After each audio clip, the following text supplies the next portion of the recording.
ओम सर्वमंगल मांगल्ये शिवे सर्वार्थ साधिके शरण्ये त्र्यंबके गौरी नारायणी नमोस्तुते। नमस्कार, स्वागत है आपका हमारे इस खास कार्यक्रम आचार्य वाणी चैनल के माध्यम से। और आज का विषय जो हमारा है वो है मकर राशि वालों के लिए जो शनि अस्त होने जा रहे हैं वो क्या करेंगे। देखिए, मकर राशि वालों, आपकी राशि के अनुसार से आप समझ लीजिए शनि की 7.5 का आपके लिए राशि में अंतिम दौर चल रहा है।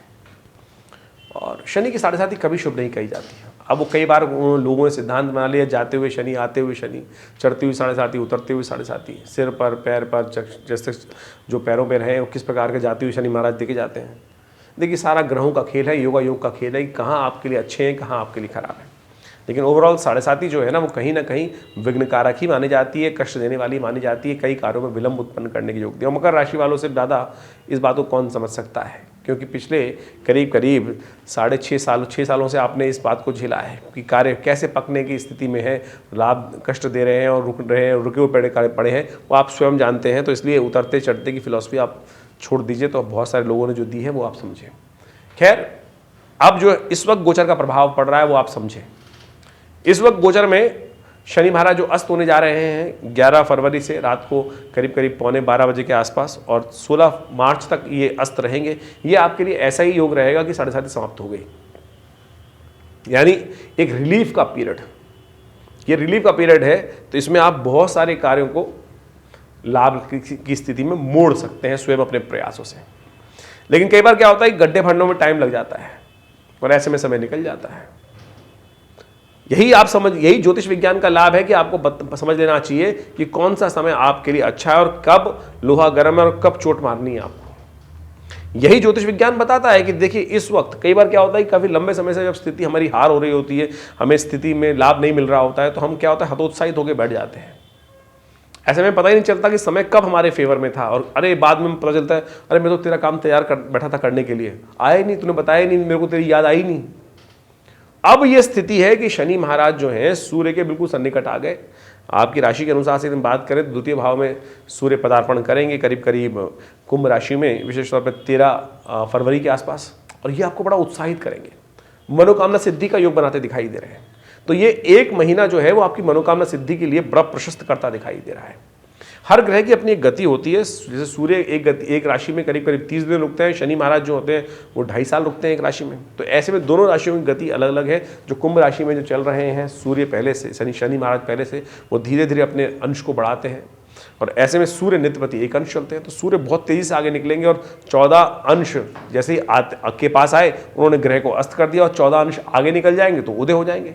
तो इसी प्रकार से 14 अंश जो सूर्य के पार होंगे शनि से आगे, वो होंगे करीब जो 16 मार्च को, तो आगे निकल जाएंगे। तो ये जो बीच का पीरियड है, जो 34-35 दिन जो आपको मिल रहे हैं, ये आपके लिए बहुत कार्यों में बहुत बढ़िया लाभ देने के लिए आ रहे हैं। तो समझ लो, विशेष तौर पर मकर राशि वालों, ये भाग्य जगाने का समय है।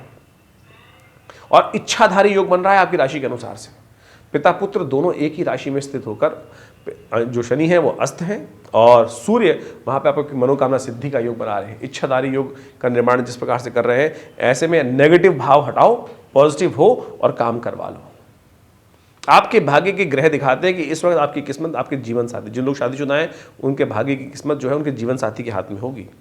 तो यदि आप थोड़े से अलर्ट होकर, थोड़े से शांति के साथ अपने जीवन साथी को प्रसन्न करते हुए, यानी चाबी गाड़ी की जो है ना वो जीवन साथी के हाथ में है, तो उसको प्रसन्न करिए। और देखिए, बहुत सारे कार्य को पूर्ण करने का योग ये आपकी राशि में बनता दिखाई दे रहा है और बहुत लाभ के योग आप बना सकते हैं। ये 35 दिन जो है ना बहुत जल्दी निकल जाएंगे।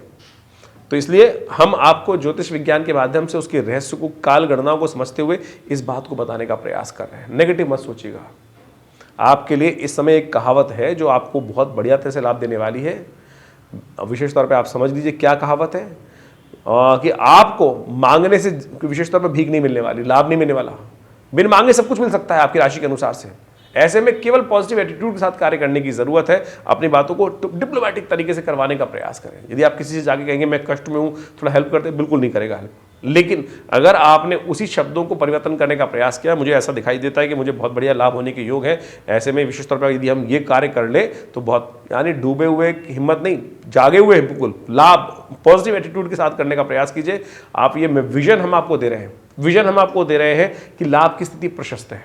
यानी जो कार्य 14-15 दिनों में, इस विशेष तौर पे 30-35 दिनों में आप लाभ ले सकते हैं, उस छोटे प्रोजेक्ट को बनाकर बहुत बढ़िया तरीके से आगे बढ़ने के योग आपकी राशि में बनते दिखाई दे रहे हैं। सबसे बड़ा लाभ क्या हो रहा है, ऐसे में समझे कि बृहस्पति महाराज आपकी राशि के अनुसार से आपके चतुर्थ भाव में पद, सुख सब लाने के योग बना रहे थे, सम्मान लाने के योग बना रहे थे, क्योंकि सामने देख रहे थे वो, लेकिन वो शनि से दृष्ट होने के कारण से अपना लाभ नहीं कर पा रहे थे।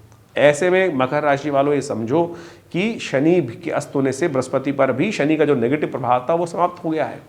खैर वो 35 दिन के लिए है, लेकिन बृहस्पति अब बहुत जबरदस्त अपनी अवस्था में आ चुके हैं, क्योंकि परिवर्तन की तरफ जा रहे हैं, मई में तो बदल ही जाएंगे। तो ऐसे में समझ लीजिए इस समय को आपको यूटिलाइज करने का प्रयास करना है, सुंदर तरीके से यूटिलाइज करने का प्रयास कीजिए। ऐसे में विशेष तौर पर ग्रह आपके बिल्कुल अनुकूल है, मशीन बिल्कुल तैयार है, तो आप, लेकिन मनोभाव नहीं बदल पाएगा, क्योंकि कई बार क्या होता है कि वो हमें पता ही नहीं चलता है। तो मनोभाव को बदलने का प्रयास कीजिए। ज्योतिष विज्ञान के माध्यम से ग्रहों के पैरामीटर्स को समझते हुए हमने समस्त स्थिति आपके समक्ष रखने का प्रयास कर लिया है। ऐसे में आप आनंद के साथ डिप्लोमेटिक कार्य करते हुए मंगल शुक्र का योग जो आपकी लग्न में इस वक्त बन के आगे तैयार बैठा है, ये आपके लिए बहुत प्रशस्त रहेगा, आगे बढ़ने का मार्ग प्रशस्त कर रहा है। तो फालतू की बातों से हटाओ दिमाग को और देखिए इस वक्त लाभ के लिए नए संपर्क इजाफा होने के लिए बहुत बढ़िया तरीके से ग्रह योग आपके तैयार है, नए संपर्क दोस्त बन सकते हैं। तो इसलिए कोप भवन से बाहर आओ, 7.5 के कोप भवन, जी हाँ 7.5 का कोप भवन। कई बार क्या होता है, मनोमस्तिष्क ऐसा होता है कि बिल्कुल बंद है, कुछ मैं जहाँ इतने लगातार 6 साल से प्रयास कर रहा हूँ, कहीं कुछ नहीं मिला, अब भी क्या मिलेगा, छोड़ दो। अरे नहीं भाई, ये 35 दिन करके देखिएगा, बहुत बढ़िया रहेंगे और हमें बताइएगा ज़रूर। मकर राशि वालों के लिए खासतौर पे कई बार हम प्रश्न देखते हैं, जो मकर राशि वाले बोल रहे हैं कभी किस्मत जागेगी नहीं जागेगी, बहुत सारे लोग लिख के भेजते हैं ये राशि ऐसी है। राशि कोई खराब नहीं होती भाई, आपके इंटरनल ग्रहों की स्थिति खराब हो सकती है। दशा कौन चल रही है, क्या दशा चल रही है, गोचर के हिसाब से हमने आपको बताने का प्रयास किया।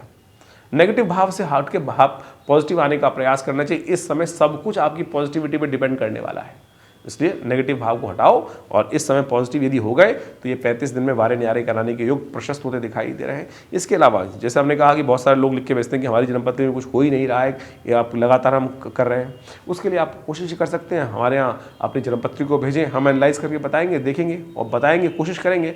हो सकता है आपके बहुत सारे योग ऐसे हों जो कुछ न कुछ कष्ट के योग बना रहे हों और ये उनको निवारण कर लेंगे तो बिल्कुल वारे न्यारे हो सकते हैं। आप सबका स्वागत है विवेकानंद योग आश्रम में। हमारा ये आश्रम संस्थान जमुना पार्क खुरेजी में स्थित है और यहाँ पिछले करीब 60 सालों से सुंदर तरीके से भारतीय पराविद्याओं पर शोध कार्य चलता है। हमारे पिता आचार्य श्री केशव देव जी महाराज के साथ सानिध्य में रहकर बहुत सारे विषयों पर आश्रम में लगातार शोध हुआ और आज भी उन्हीं कार्यों पर हम आगे बढ़ाने का प्रयास कर रहे हैं। नित्यपति आश्रम में करीब 8 घंटे के आसपास यज्ञ होता है और बहुत सारे उत्सव समय से मनाए जाते हैं और हम आपको अवगत कराते ही रहते हैं उन सब संबंध में। आप भी विवेकानंद योगाश्रम में आकर उन सब सुविधाओं का लाभ ले सकते हैं, चाहे वो स्वास्थ्य संबंधी समस्या हो। तो ये आश्रम बहुत सारे क्षेत्रों में हम कार्य करने का प्रयास कर रहे हैं। योग इत्यादि के क्षेत्र में, प्राकृतिक चिकित्सा इत्यादि के, आयुर्वेद के क्षेत्र में एक पूरा 100 बेड का हॉस्पिटल यहाँ पर बनाया गया है। माँ भगवती का एक चमत्कारी शिव विग्रह यहाँ विद्यमान है जो मुल्तान से 1947 में उपस्थित हुआ, 500 साल पुराना शिव विग्रह। उनके सानिध्य में ही आश्रम की समस्त व्यवस्थाएं चलती हैं और उनका दर्शन नित्यपति आप कर सकते हैं। और रविवार के दिन एक विशेष कार्यक्रम आश्रम पे किया जाता है जिसमें यज्ञ में जो 8 घंटे नित्यपति यज्ञ होता है रविवार वाले दिन, उसमें सादर सब लोग आमंत्रित रहते हैं, भंडारे इत्यादि कार्यक्रम होता है। तो आप सब उन सब समस्त कार्यक्रम में आके लाभ ले सकते हैं और जन्मपत्री के संबंध में विचार विमर्श करने के लिए भी सुंदर व्यवस्था हमारे इस आश्रम की तरफ से रहती है। फ़ोन नंबर्स आपके सामने स्क्रीन पर है, उन सब में आप लाभ लेने का योग बना सकते हैं। धन्यवाद।